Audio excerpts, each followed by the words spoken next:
Fala, senhores, e aí, beleza? Professor Marcelo Barreto aqui. E eu vim aqui hoje começar um trabalhozinho resolvendo, comentando algumas questões das provas anteriores da UF. O vestibular está marcado. É muito importante que você comece a se familiarizar com essa prova, se familiarizar com o tipo de questão, o tipo de abordagem e de interpretação para a prova de história. Isso é muito importante. Eu vou estar comentando aqui umas 5, 6 questões, trabalhando alguns conteúdos, para que vocês possam ir se fortalecendo e se preparando melhor para esse vestibular que está chegando aí. Vamos lá? Vem comigo.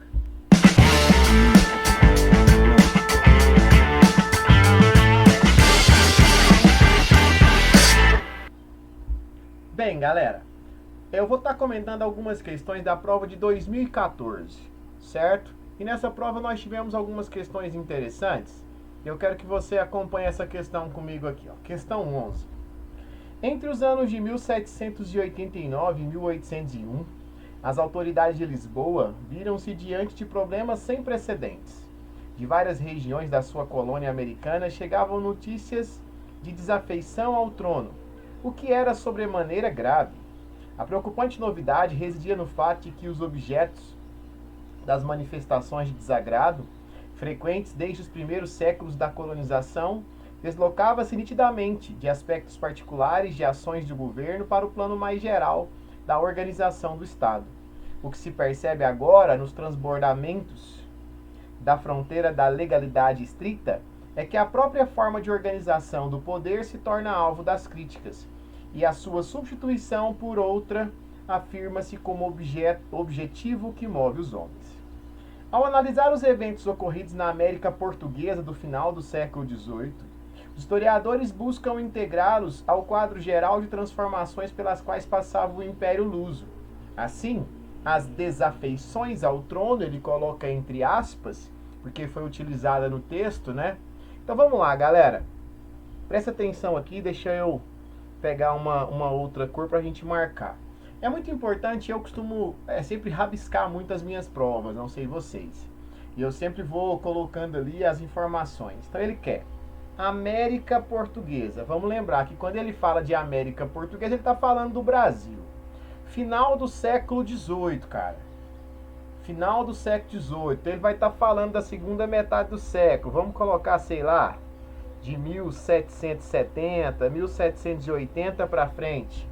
Os historiadores buscam integrá-los ao quadro geral de transformações pelas quais passava o Império Luso. A América Portuguesa, no final do século XVIII, você vai lembrar de quê? Rebeliões separatistas, Inconfidência Mineira, Conjuração Baiana, tá? Lembra-se desse processo aí, crise da mineração, marcação da derrama, política da viradeira de Dona Maria, né? Pós-fim do período pombalino. Então vamos lembrar desse contexto aí, galera.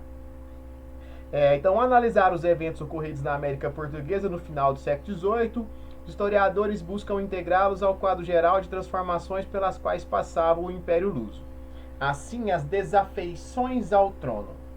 Letra A. Representavam a luta dos nacionais pela criação de um Estado independente, da mesma maneira que havia ocorrido com os países hispânicos no começo do século XVII. No começo do século XVIII, na questão. Começo do século XVIII, vamos colocar lá 1701, você já tem 1710, você já tem o início do processo da independência da América Espanhola? Sim ou não, né? Não. Para quem é meu aluno vai se lembrar de uma frase que eu falo sempre, que todo processo de independência de uma colônia, ou nasce ou se fortalece do enfraquecimento de sua metrópole. Então a metrópole ela vai passar por um processo de enfraquecimento e isso ou vai dar início ou vai fortalecer o processo de independência. No caso da América Espanhola, isso se deu muito pela questão da Era Napoleônica, né? Que vai abrir caminho, vai abrir precedentes para esse enfraquecimento da América Espanhola. E isso é no começo do século XIX. E aqui ele está falando no início do século XVIII. Então ele está com um intervalo de um século aqui que não encaixa. Apresentavam-se como combate pela transformação social da colônia, via abolição da escravidão e privilégio de nascimento, manifestada na Inconfidência Mineira. A Inconfidência Mineira não foi um movimento abolicionista, foi um movimento elitista que mantinha um caráter elitista, então não pode ser essa alternativa. Voltava-se contra as reformas pombalinas que visaram modernizar a colônia por meio da expulsão dos jesuítas e a separação entre a Igreja e o Estado brasileiro. Então nós temos o fim do período pombalino em 1777, aí veio a coroação de Dona Maria I, a piedosa, que estabelece a política da viradeira e desfaz todas essas medidas que Pombal. Então essa alternativa também não pode ser colocada como correta. Nos sobra a alternativa D, simbolizava a crise do antigo regime, na periferia do sistema atlântico, né? Tá falando sobre o mar, das navegações, decorrente do amadurecimento do capitalismo internacional e do advento das ideias iluministas, que são as principais características do século XVIII. Você tem capitalismo internacional, com a primeira revolução industrial, e os princípios liberais do iluminismo, o século XVIII é o século das luzes. Esse era o contexto externo que acabava influenciando, alimentando esse processo de desafeições ao trono, a qualquer trono, já que a Europa como um todo vai sofrer uma crise do antigo regime, principalmente depois da Revolução Francesa, que tem como ano inicial justamente 1789, mesmo ano em que acontecia a Inconfidência Mineira aqui no Brasil. Certinho? Questãozinha legal, questão 11, tá? Vamos caminhar? Tem mais uma questão aqui, ó. Questão 14, às vezes fica pequenininha aí para vocês, mas deixa eu estar lendo ela aqui.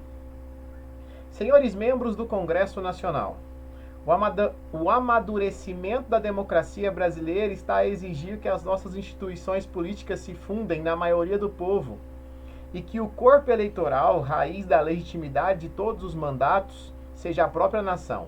A Constituição de 1946, entre outros privilégios, consagrou no campo eleitoral normas discriminatórias que já não podem ser mantidas, em razão da justa revolta que provocam e da limitação numérica dos quadros eleitorais. O trecho acima foi retirado da mensagem que o presidente João Goulart encaminhou ao Congresso Nacional da abertura do ano legislativo de 1964, em que anuncia suas reformas de base. Entre as suas propostas estava a ampliação do direito ao voto. Vamos lá. Quando João Goulart, vamos lembrar que o João Goulart ele era o vice-presidente do Jânio Quadros, eleito em 1960, começa o mandato em 61, renuncia. Com a renúncia de Jânio, no final de 61, o Brasil passou por um momento de tensão política. A oposição não aceitava a posse do Jango, e o Brasil viveu um momento parlamentar, Nós tivemos 3 primeiros ministros nesse período, inclusive um deles foi Tancredo Neves, até que em 1963, a partir de um plebiscito, João Goulart, o Jango, pôde de fato assumir a presidência. A partir daí, ele deu início a uma série de anúncios de reformas, entre elas as reformas de base, que vão causar no Brasil um levante dos setores conservadores, militares, que acabaram culminando no golpe de 1964. Bem, nesse contexto de mudanças, a questão está falando sobre a questão eleitoral, Quem não votava no Brasil ainda? Entre as propostas estava a ampliação do direito ao voto. Para quem? Nós estávamos debaixo da Constituição de 1946, que estabelecia voto para homens e mulheres maiores de 18 anos e alfabetizados. Certo? Então vamos pensar nesse contexto aí, galera. As mulheres e a estrangeiros naturalizados, a mulher já tinha o direito ao voto, As camadas populares com renda inferior a um salário mínimo, Nós temos essa questão de renda ligada ao voto aqui no Brasil pós-Vargas, não temos, Aos grupos indígenas, moradores de reservas federais, não, essa legislação indígena ela só vai vir a partir da Constituição de 88, que é a nossa atual Constituição. Aos analfabetos e aos membros de baixa hierarquia militar, que eram excluídos, Soldados não podiam votar e analfabetos também não. Então, mais uma vez, a alternativa é a D. D, questãozinha boa, tá vendo? Traz lá aquela referência política, mas trabalha os princípios constitucionais. Eu falo muito para vocês, estudem constituições brasileiras. Para um dia, senta, depois eu vou ver se eu faço uma aula dessa e trabalho a história das constituições brasileiras com vocês, porque é algo muito importante para a prova do Enem. Vamos para a questão 15. Olha só. A guerra de 1914-18 dará grande impulso à indústria brasileira. Falo muito disso, né? No primeiro censo posterior à guerra, realizado em 1920, os estabelecimentos industriais arrolados somaram 13.336, com 1.818.156 contos de capital e 275.512 operários. Destes estabelecimentos, 5.936 tinham sido fundados no quinquênio 1915-19, o que revela claramente a influência da guerra. Quanto ao caráter dessa indústria, recenseada em 1920, a modificação mais sensível será a transferência para o primeiro lugar das indústrias de alimentação, que passam de 26,7% da produção em 1907 para 40,2% em 1920. Caio Prado Júnior. Entre a primitiva indústria artesanal da colônia e a moderna maquinofatura, Caio Prado Júnior fala de um grande hiato que se estendeu por boa parte do período imperial. Foi somente a partir da última década do século XIX que o país viu crescer o número de indústrias, sendo que durante a Primeira Guerra ocorreu vamos lembrar, cara, a Europa, ela tinha até então as maiores potências exportadoras. Os países europeus, eles eram grandes exportadores. E o Brasil comprava muito. Então, o que chegava no Brasil eram as importações. Com a paz armada, com a guerra, as dificuldades de produção industrial na Europa são claras. O que vai acontecer com essas importações que estavam chegando aqui? Vão diminuir muito. Nós tínhamos naquele momento duas opções, ou ficar sem ou começar a produzir. O que nós fazemos? Começamos a produzir. Principalmente quais setores de grande necessidade? Alimentação e têxtil e tecidos. Certo? Só que nós não podíamos depender de nada. Então a indústria de base começa a se fortalecer.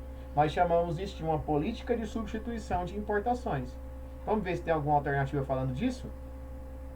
Letra B. Substituição das importações pela produção nacional. E ainda por uma acentuada depreciação do câmbio, o que reduziu a concorrência estrangeira. Fato. Né? Primeira Guerra Mundial afeta a economia europeia, e vamos lembrar que poucos anos depois, em 29, você tem a crise de 29, que afeta a economia da outra potência que estava se consolidando, que era os Estados Unidos da América. Certo? Alternativa B, de bolinha. Questão 16. Em comparação com o governo de Vargas e os meses que se seguiram ao suicídio do presidente, os anos JK podem ser considerados de estabilidade política e de relativa democracia. Mais do que isso, foram anos de otimismo embalados por altos índices de crescimento econômico pelo sonho realizado da construção de Brasília. Os 50 anos em 5, da propaganda oficial com seu ambicioso programa de metas, abrangendo várias áreas da economia nacional, incentivando a construção das grandes obras públicas, que repercutiram positivamente em amplas camadas da população. Massa, Boris Fausto, outro clássico. Boris Fausto e Caio Prado Júnior são caras que vocês precisam ler. Esse período de grande otimismo vivenciado no Brasil na segunda metade dos anos de 50, apresentado no fragmento do texto acima, está relacionado, vamos lá,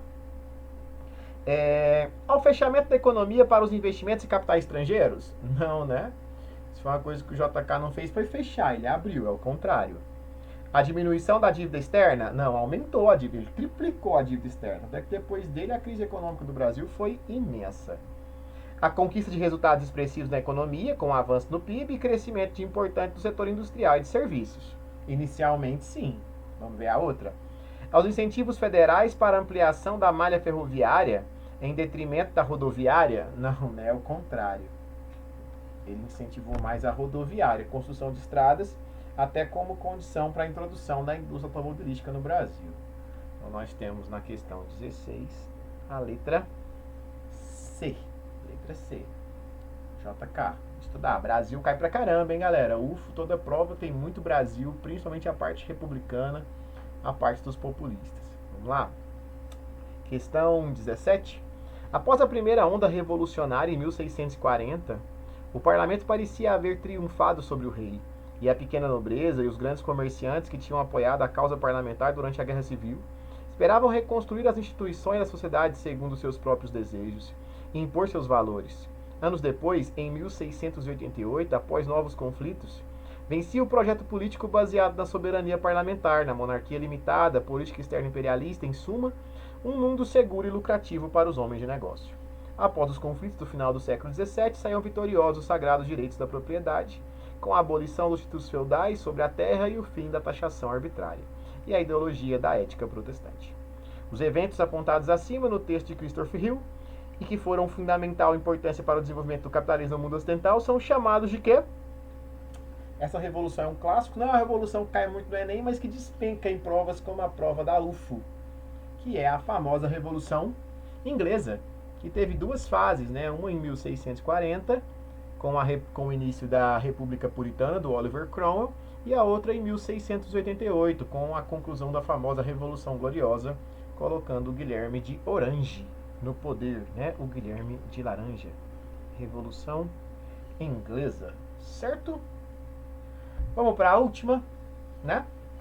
No mundo dos séculos 17, do mundo dos séculos 12 e 13, tá ruim para ler também, o setor de produção é essencialmente agrícola e inscreve-se no contexto de modo de produção feudal. Esse modo de produção baseia na exploração da terra por camponeses submetidos a um senhor. O senhor vive de renda feudal que os camponeses lhe entregam, seja em produtos, seja em dinheiro. Com o dinheiro dos censos dos camponeses e a venda dos produtos da terra, o senhor adquire bens que têm necessidade, que aumentam durante o período em função do custo crescente do equipamento militar e da totalidade de despesas necessárias à vida nobre. O camponês, por sua vez, para pagar a parte monetária dos censos ao seu senhor e obter o mínimo de bens que precisa e que ele não produz, compra e vende também ele no mercado. Jacques Legoff, que é o grande autor de Medieval. Durante muito tempo, a historiografia considerou que a Revolução Comercial e Burguesa, iniciada no século XI, começo da Baixa Idade Média, consistia desde logo um fenômeno radicalmente alheio à lógica do feudalismo e levava à justaposição de dois sistemas econômicos e culturais distintos.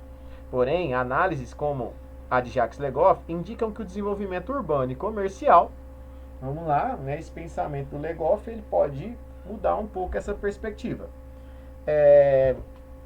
Teve origem na profunda crise da produção agrícola do século XI, que fez com que as áreas rurais se retraíssem e se tornassem dependentes do fornecimento de gêneros alimentícios e subsistência feitas pelas cidades.